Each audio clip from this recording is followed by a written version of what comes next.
Super Mario Wonder. You know what, guys? If you never played Mario, this is the one to play. If you've played Mario, this is you probably don't want to miss this if you like it. But I gotta tell you, if you're not a platforming person, avoid this game. Yeah, it seems like a staple of a video game genre, though. It's absolutely a staple, and you know what? I'm having a great time. I'm playing with my girlfriend. It's a fantastic little 2-player adventure. That's us in the B-roll. We're going for it. Collecting wonder seeds, jumping through levels. There's a lot to love in this game. And I think if you've never played a platformer before, this might be a good jumping off point. But only if you've played video games before. Like, if you know how to play video games and this isn't your first video game, sure, go for it. If this is your first platformer and you've played other like if you're a Call of Duty gamer, or you're playing Baldur's Gate 3, games like that, you know what I mean? You're mostly into RPGs, then this is a great first platformer if that's where you are. But I would not bring this to like a party. I would not expect someone to be able to pick this up and just go, because Mario has never gotten over, especially multiplayer Mario. It's never gotten over this. I think it's a weakness in that once you crack the code and realize, oh, actually Mario's not a slow game. It's really fast. Yeah. Yeah, we've seen enough Mario Maker gameplay from streamers. Unfortunately, not even. Like, honestly, you play any new Super Mario Brothers game, and you will realize that you get halfway through the game, and this game is like, all right, time for you to run the full way through. Go, go, go, go, go, go. Don't stop. Oh, you stopped, you died. Then you gotta go all the way to the beginning.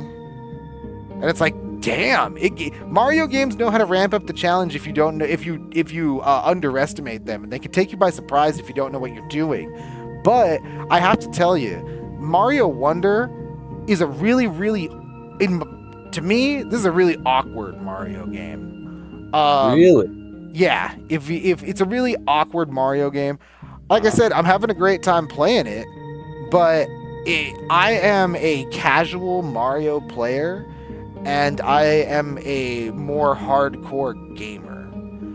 And so I can appreciate everything the game is trying to do for someone like me. But if this is your first platformer and you're not too familiar with how video games work, or you're a very, very casual gamer, there's a lot of power-ups in this game. Oh yeah. And they are all important. Because there are stages where you could carry 4 different power-ups you could carry 2 different power-ups, depending on how many characters you have with you. Everyone can have a different power-up, so you could cover all the whole spectrum of power-ups. But the thing is, there's so many, and unless you know what you're doing, you might get lost in the shuffle if you're brand new to platformers or brand new to video games. Conversely, if you're someone who's seasoned in video games, or just a seasoned Mario player, you're going to be able to play this game in your sleep. Yeah, I mean, the same skills it might have taken you to beat something like Super Mario World, would all just come into play very rapidly here, is what you're saying? Yeah, very, very rapidly you fall into that, into the groove of just going for it. You're going Mario, you go absolute Mario mode. And there are a couple curveballs the game throws at you. You're watching the B-roll, you're seeing grabbing the Wonder Seeds, you're getting the Wonder Flowers. There's not a lot of Elephant Mario in this B-roll, but Elephant Mario is really cool. The Drill Mario is probably like the coolest Mario. You just skip the whole stage. I love the boss fights. The boss fights are very, very fun because you can, like you hit, you're going to see it in the B-roll right now. You're going to hit Bowser Jr. and the game is going to change. And that's why the game is very cool. If you're a seasoned Mario vet, the curveballs come in, you get the Wonder Flower, the game totally changes. Sometimes it flips itself on its head. You become an enemy, the perspective of the game changes. Bowser Jr. right there, he just made the water float. You know, this thing right here, the game turns into a quiz show. You know what I mean? So like, the Wonder Flower is really cool and it's spicy. It keeps you going. But it seems like they wanted to give you a lot of what's familiar, but still break that fourth wall and branch out and try new things in classic Nintendo fashion. The problem is not all of it works all the time. Okay. Sometimes you take risks. Yeah, you know, the risks that they take are very good, but they're also very some of them are I'll just say it like this. There are some levels in this game where I sit here and I'm like, I just want this to end. I just want this stage to end. Like which one? Okay, so there are these item parks. That's what they're called.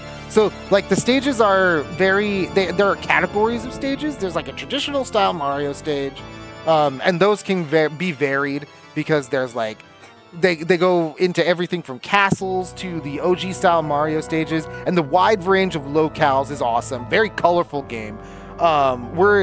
We've got, like, we're in, like, the dingy mushroom world right now, but even in this world, the bright colors really pop. The doors, the enemies, the coins. You know, this is a little haunted mansion area in the B-roll, and there's color everywhere. So game looks great.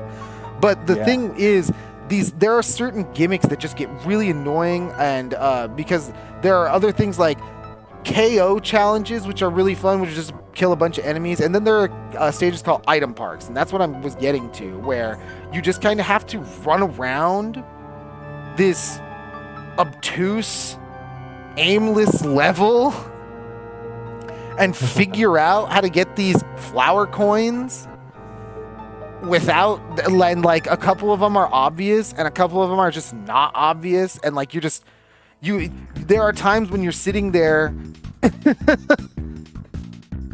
not knowing what to do, frustrated because the game's not telling you anything. And there's no mechanical cue. You just kind of need to figure it out. So you'll sit in a stage for like 15 minutes. And you're like, I don't know what to do. And like, that's why this online mode, you'll see it in the B-roll. There's little ghosts that, like, they're like the two corporeal characters, like the solid characters. And then there's like little ghost characters. Like, little ghost characters are online players who started the stage roughly around the same time as you. So you'll get a bonus if you end it together. But I swear, there are some times where this game, like, if there wasn't these little people that I could kind of rely on to show me these really obtuse hidden walls. Yeah, sending you Dark Souls style messages. Yeah, Dark Souls style messages. Like, I would never get half of this stuff. And the problem is the game allows you to just kind of skip those like little tiny levels because you can get 2 Wonder Seeds, which is like the thing you unlock levels with. Like you have your Mario 64 Superstars. In this game you have Wonder Seeds. So exactly. So you unlock the levels with the Wonder Seeds, and if you find the Wonder Flower in every level, you get 1 for the flower and completing the game warping alteration that gives you, and then you get 1 for completing the stage. So you can, if you're good enough at the traditional Mario stages, plus there's like the KO festivals or whatever they're called, the KO parks are really, really easy and fun. Like 9 out of 10 times they're really, really fun, and those give you Wonder Seeds. So like all the ones you don't really like you can skip, but it's like, oh, okay, you could just skip this like really lame, aimless level that you run around in and don't do anything in. And yeah, like, at least you got some map variety there. yeah, it's just one of those things where like I feel like the Mario Wonders problem is it shows you that it can change the game in really profound ways. Like, again, this B-roll has been running for a minute, so you've been seeing this, like, these little blob Luigi and Daisies a couple of times now, but this is the kind of stuff that the Wonder Flower does. You turn into enemies, it triggers a stampede of enemies, the level literally flips on itself and then begins rolling backwards. Yeah. You it know, really Katamari's you, really yeah, Puyo's you. yeah, and like, so it's really cool and engaging, but man, there are also as many levels like as impressive Wonder Flower segments, I guess I'll call them. Like, yes. There are just as many of impressive Wonder Flower segments. There are really lame, stupid levels and item parks that feel aimless, or levels that feel just like, I just want to get out of this level, like, right now. Wow. I just want to leave this stupid level. Like, man, there are so many death traps, and there are so many. As many good ones there are as many bad ones. Yeah, and the fact that, and like, some people will be like, well, you don't even really need to do them. You could double up on Wonder Seeds on the more traditional levels if you like those so much. It's like, yeah, I get it, but like, especially the item parks, like, it's literally just a big empty level with like some enemies and obstacles. Like, that, it seems like padding. Yeah, a little filler. So even though you can avoid the parts of the games that you don't like, it's like cutting out the bad part of a vegetable or something. Yeah, exactly. Like, yeah, man, the carrot's great. And you can eat the green stalk. If you'd like. If you'd really like. Yeah, if you're a rabbit. But like, I'm not here to eat the entire carrot stalk and all. And it's just a raw carrot at the end of the day. And it's a great carrot, non-GMO, whatever. Like, but, at the end of the day, like, I just wish there was less item park and more wonder segments. Yeah, that makes a whole lot of sense. Or carrots in this situation. Yeah. Give me a whole carrot stew. Or a carrot cake. Or, like, give me a DK Banana Horde style carrot thing going on here. Don't give me a carrot. Like, yeah, with the bruise on it. Yeah, seriously. So, Super Mario Wonder, if you are a Mario fan, absolutely get this game. It's probably the coolest Mario game. Like as far as like being a Mario player and being a Mario fan, so much cool stuff goes on. So if you're like into Mario, sweet, go for it.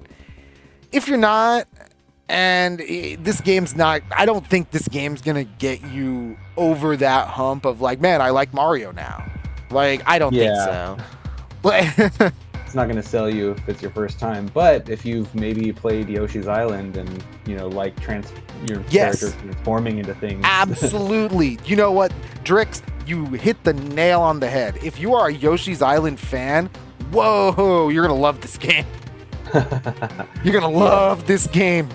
You're gonna. Yeah, that was a kind of a step out from where Mario World came from.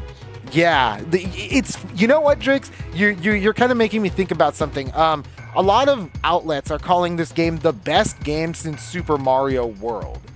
I've heard one review outlet even be like, "This is move over Mario World 2 Yoshi's Island. This is the new Mario World." And I'm like, after playing it, I haven't beaten this game either, but I'm 5 worlds deep. And I've played 2 stages of the bonus world. Okay. And those bonus world stages are pretty awesome. They're super challenging, and the gimmicks in them are pretty fun. But they will test your skill as a platform player. But this game doesn't move the Mario needle for me unless you're already a fan. You're not going to go over to your friend's house and be like, hey, man, play this new Mario game. Who's never played Mario before? He's a Madden player. Yeah. You're not. He's a Final Fantasy player. Yeah, he's a Call of Duty. The Call of Duty stand. Yeah. You're not going to convince any of those guys Mario is awesome because you come over, throw your Switch down with Mario Wonder, and all of a sudden he's captivated by Mario. No, that's not going to happen with this game. If anything, they're going to get really confused as to why there's so many different power-ups. Like, why is there a flower that shoots fire and then there's another flower that shoots bubbles? And like, why is it that I get a mushroom and then like my character gets big, but like when my character's small, he can go under smaller areas and is like harder to hit. Like, there's a lot of Mario-isms in this game that you need to already be clued in on to really get the most out of it. And otherwise, if you're not, if you're not clued in on that, you're probably not gonna like it. And I don't know if this game does a good enough job of letting the new player pick up on like, hey, you know what? This is a Mario-ism, and you just kind of got to deal with it because this is Mario. And elementary school crowd will pick up on this fairly quickly. Yeah, because you slam your head against the wall for 18 hours in this game, and then you will fall in love with it. Because because there is a lot of genuinely mesmerizing moments. There's a lot of genuine moments where you're like, wow, this is an awesome game. And then there's also moments where you're like, why does this exist? Who put this here? Who put this here? Why? Like, nice. But Super Mario Wonder, pick it up if you're a Mario fan. Definitely pick it up if you have Mario friends that you can play it with online or offline. It doesn't matter. It's really cool that way. But if you're thinking that you're going to be able to change hearts and minds with this game, it's not that game. Sorry. Yeah, maybe next time. But Super Mario Wonder. Maybe Super Mario RPG coming soon. Maybe the Super Mario, the RPG remake will change hearts and minds. But Mario Wonder is not going to. Maybe I'll have a different take on it after I've beaten the game and after I've seen everything that the game has to offer. But for now, Mario Wonder, for the fan, perfect. For the non-fan, not really. Still, solid title. Definitely worth the praise that it gets. Definitely the best platformer of the year, I would say. Sonic Superstars is kind of has more grindy, like, get through this and it'll be nice moments. But I barely touched that one, and I can say that. So.